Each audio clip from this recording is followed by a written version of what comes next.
Amen దేశస్థుడి హత్య కేసులో మరణశిక్షను ఎదుర్కొంటున్న కేరళ నర్సు అంశం సున్నితమైందని విదేశాంగ శాఖ తాజాగా పేర్కొంది. అయితే ఈ విషయంలో తాము నిమిషప్రియ కుటుంబానికి అన్ని రకాలుగా సహాయ సహకారాలు అందిస్తున్నామని చెప్పేసి వెల్లడించింది. ఈ మేరకు విదేశాంగ శాఖ ప్రతినిధి రణ్ధీర్ జైస్వాల్ మీడియా సమావేశంలో పేర్కొన్నారు. అయితే ఇది చాలా సున్నితమైన అంశం. భారత ప్రభుత్వం ఈ కేసులో అన్ని సహకారాలు అందిస్తుంది. నిమిషప్రియ కుటుంబం కోసం ఓ లాయర్ను కూడా ఏర్పాటు చేసి అన్ని రకాల న్యాయపరమైన సహకారం అందిస్తున్నాము. కాన్సులర్ విజిట్స్కు కూడా అవకాశం కల్పించాము. స్థానిక అధికారులతో కుటుంబ సభ్యులతో నిరంతరం టచ్లో ఉంటూ పరిష్కారం కోసం యత్నిస్తున్నామని ఆయన అయితే పేర్కోవడం జరిగింది. మరి నిమిషప్రియ కుటుంబం చర్చలు జరిపేందుకు అదనపు సమయం కోసం ప్రయత్నాలు జరుగుతున్నాయని ఆయన అన్నారు. అయితే ఈ క్రమంలో యామెన్ అధికారులు జూలై 16న మరణశిక్షణ అమలును వాయిదా వేశారని తెలిపారు. ఈ విషయంలో ఇతర మిత్ర దేశాలతో కూడా టచ్లో ఉన్నామని ఆయన అన్నారు. యామెన్ భారతీయుడు తన వ్యాపార భాగస్వామి అయిన తలాల్ అబ్దో మెహదీకి మత్తుమంది ఇచ్చి హత్య చేసినట్టు నిమిషప్రియ ఆరోపణలు ఎదుర్కొంటున్నారు.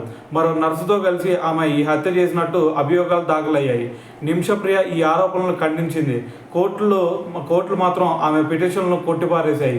ఈ క్రమంలో ఆమెకు మరణశిక్ష విధిస్తూ స్థానిక కోర్టు తీర్పు వెలువరించింది.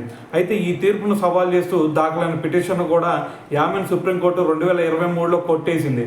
అయితే ఈ ఏడాది జనవరిలో యామెన్ సుప్రీం పొలిటికల్ కౌన్సిల్ అధ్యక్షుడు మెహదీ అల్ మషాత్ మరణశిక్ష అమలుకు ఆదేశాలు జారీ చేశారు.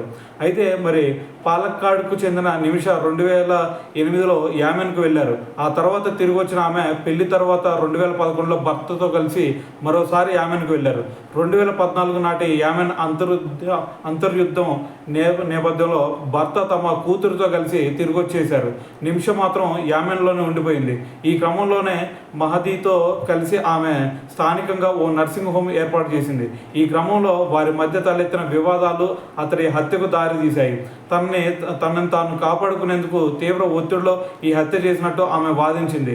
ఇక నిమిషకు క్షమాభిక్ష పెట్టేదే లేదని మెహదీ కుటుంబం స్పష్టం చేస్తుంది. దీంతో నిమిషప్రియ ఉదంతంలో ప్రస్తుతం ఉత్కంఠగా కొనసాగుతూ ఉంది.